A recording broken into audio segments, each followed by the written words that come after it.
बने हुए हैं।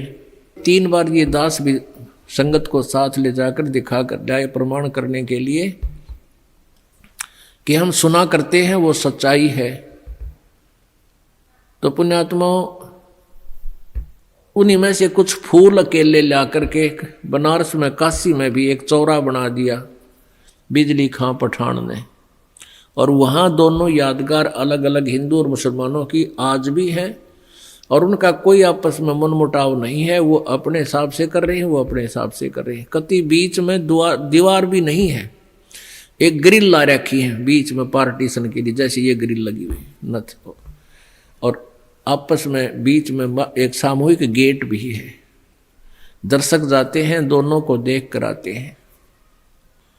अपनात्माओं, परमात्मा कहते हैं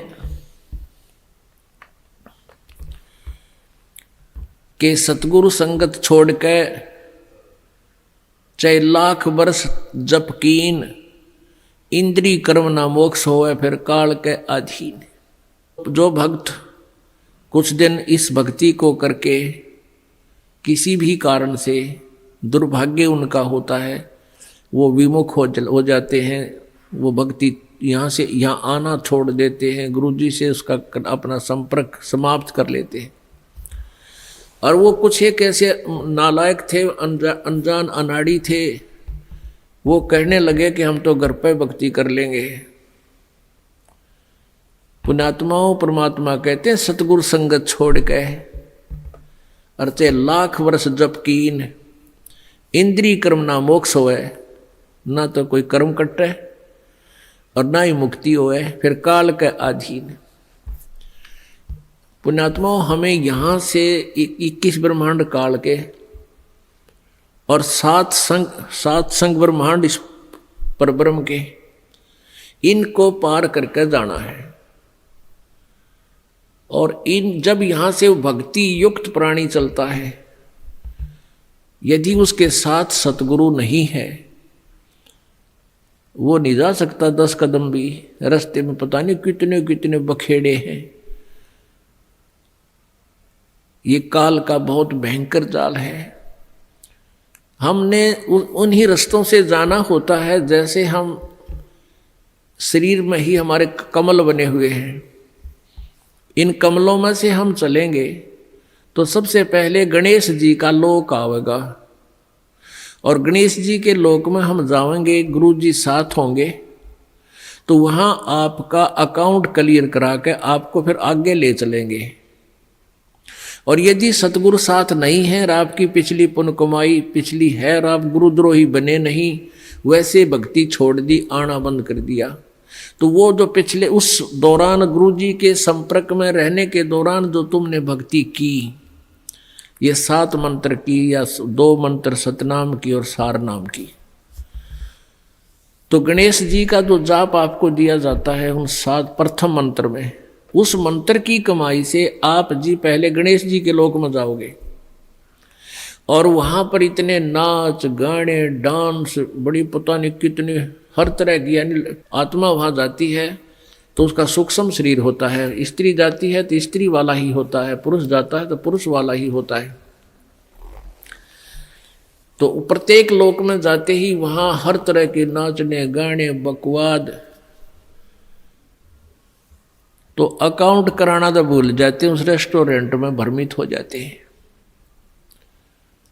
और फिर वहाँ उनको गण बना दिया जाता है, उन्हीं की पुण्य कमाई से वहाँ वो ठाठ करते हैं और सारी बकवाद करते हैं, नाचने गाने डांस, कोई काम में कोई ना, जैसे रेस्टोरेंट में चले गए, वहाँ अपनी पूंजी खर्च होती है, वहाँ कुछ भी बकवाद देखो और खाओ सुनो, तो वो पूंजी नष्ट होते ही वहाँ से बाहर निकाल देंगे। फिर विष्णु के लोक में, विष्णु जी के लोक में जो आपने मंत्र जाप कर रखा है उसकी कमाई समाप्त होती है। फिर शिव के लोक में वो कमाई खत्म होते ही फिर दुर्गा के लोक में, फिर वो कमाई खत्म होते ही फिर आपका जो सतनाम का प्रथम और द्वितीय मंत्र है, प्रथम मंत्र जो ओम नाम है वो ब्रह्म का, फिर ब्रह्म लोक में, और दूसरा जो तत्व मंत्र है उसके लिए इस काल ने अपने एक ब्रह्मांड में ब्रह्मलोक में ही अलग से नकली सतलोक, अलखलोक, अगमलोक नामी लोक की रचना रच रखी है। उस दूसरे मंत्र की जो सतनाम के अंदर जो 2 मंत्र हैं, उसकी कमाई से उसको ऊपर नकली सतलोक में छोड़ देते हैं। और जिसने तीसरे नाम का भी जाप कर रखा है, उसके लिए काल ने वो आगे के अलखलोक और अगमलोक और बना रखे हैं नकली, उनमें पड़ा रहे। और जब इसका कत्ती सारा नाश होले भक्ति का, फिर नरक में ठोक देते हैं। यानी इस प्रोसीजर में हजारों युग बीत जाते हैं, उसको पता भी नहीं चलता त्रिगेला के बिरान माटी हो रही है। तो सतगुरु कहते हैं शिव मंडल ब्रह्मापुरी चाहे विष्णु लोक में हो, अमरे गुण भूले नहीं तो आड़ छुटाऊं तो। अब कई पुण्यात्मा कोई ज्ञान तो खूब सुन लिया, और कोई दुर्भाग्यवश यहाँ से दूर भी हो गए, तो वो फिर इससे या तो शिव मंडल में, शिव के लोक में, या ब्रह्मा के लोक में, या विष्णु के लोक में जा रहा है, फिर वहाँ कमाई वह मौज मार रहा है। तो उसके हृदय में यो ज्ञान अंतःकरण में समाया हुआ है, तो उसको याद आओगा कि गुरु जी तेन्यू क्या करते। कबीर परमात्मा के ज्ञान को बताते थे, यहाँ तो हमारी पूंजी नष्ट हो रही है, हम तो गलत आ गए, हमने तो यहाँ नहीं आना चाहिए था। कहता वहाँ भी तू हृदय से रोएगा ना मेरे लिए कि भगवान मैंने छुटा लो, कहते वहाँ से भी तुझे छुड़ा लाऊंगा। अब देखो पुण्यात्माओं, ये सु अवसर आपके लिए, जय इसमें पार तय होगे तो होगे, नहीं यू किया हुआ कर्म शुभ तुम्हारे साथ रहेगा, फिर उसका फायदा क्या होगा, के बनेगी। परमात्मा कहते हैं शिव मंडल ब्रह्मापुरी चाहे विष्णु लोक में हो, और हमारे गुण भूलना नहीं थे, वहां भी आण छुटाऊं तो ही। मान ली आप चले गए गुरु जी से, यहाँ से विमुख हो गए, और आप चले गए विष्णु जी के लोक में, और वहां आपको याद आएगी, ओहो रही हम तो गलत आ गए भगवान, यहाँ तो बहुत गलत आ गया, हमारी पूंजी नाश होगी। वहां भी आप रोने लग गए, तो वो मालिक परमेश्वर आएंगे और वहां से भी आपको ले जा करके कहाँ रखेंगे। यहाँ एक मिनी सतलोक है, प्रत्येक ब्रह्मांड में एक मिनी सतलोक है, परमात्मा का अपना राजदूत भवन है। जैसा प्रत्येक देश में प्रत्येक देश का एक राजदूत भवन होता है, ऐसा परमेश्वर का एक स्थान है। तो उन आत्माओं को जिनकी पूंजी व्यर्थ ना होने दी, जिन याद आएगी, उनको वहां से लेकर वहां रख देंगे अपने मिनी सतलोक में और बीज रूप में। और वहां परमात्मा के लोक में, मिनी सतलोक में, परमेश्वर की तरफ से सब आपको सुविधाएं आहार मिलेंगे, उससे आपकी पूंजी नष्ट नहीं होगी। उस वापस फिर उस पूंजी के आधार से आपको फिर पटकेगा परमात्मा सतयुग में। सतयुग में आप हजारों लाखों वर्ष तक जियोगे, लेकिन साधना गलत करोगे, क्योंकि आप नीचे आने के बाद भगवान की कति नहीं मानते, और जैसा भी काल ने भ्रमित कर रखा है वही साधना पर लगे रहोगे। लेकिन वो सुविधाएं, वो सुख आपको होंगे पूर्व जन्म की कमाई से, भक्ति से। और आप सोच रहे होगे कि मैं जो भक्ति कर रहा हूं, ये साधना कर रहा हूं, मुझे इसी से सुख है। इस प्रकार सतयुग त्रेता द्वापर में आप अपने पुण्यों का नाश कर लोगे, कभी राजा बनोगे, कभी पृथ्वीपति बनोगे, कभी स्वर्ग में जाओगे, और फिर आप कलयुग में होगे। और कलयुग में आपका मानव जन्म होगा, फिर यही प्रोसीजर फिर होगा आपको, फिर कभी आकर के हजारों लाखों युगों के बाद ये सुअवसर प्राप्त होगा।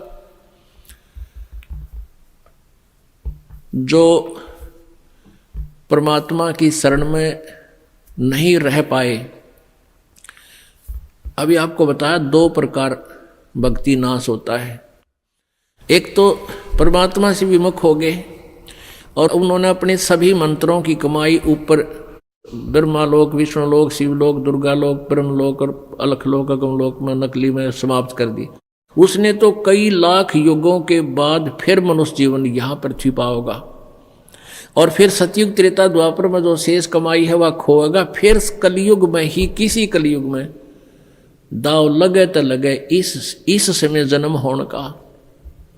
एक दूसरा वो होगा जो परमात्मा याद आ गया विष्णु लोक में जाकर, उसको परमात्मा ले गए छुड़ा कर अपने रख लिया मिनी सतलोक में, और वहाँ से फिर पटक दिया, तो वो भी सतयुग से जन्म लेता हुआ बीच में राजा चक्रवर्ती राजा पता नहीं के बन के अपने पुनों को बहुत को नष्ट फिर भी कर लेगा।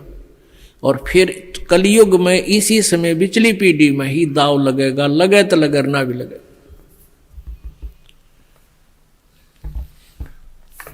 तो परमात्मा कहते हैं सतगुरु संगत छोड़ कर लाख वर्ष जप कीन, इंद्री क्रमना मोक्ष होवे फिर काल के अधीन। जब ये प्राणी यहाँ से चलता है, आगे नरी अप्सराएं नाच रही होती हैं या युवा देवता होते हैं, दोनों तरफ के मेल फीमेल को अट्रैक्शन करने के लिए इसने पूरा जुगाड़ कर रखा है। और सबसे बड़ी कमजोरी है इस जीव की, वो फिर भूल जाता है, सब कुछ भूल जाता है और काल के जाल में फंस जाता है।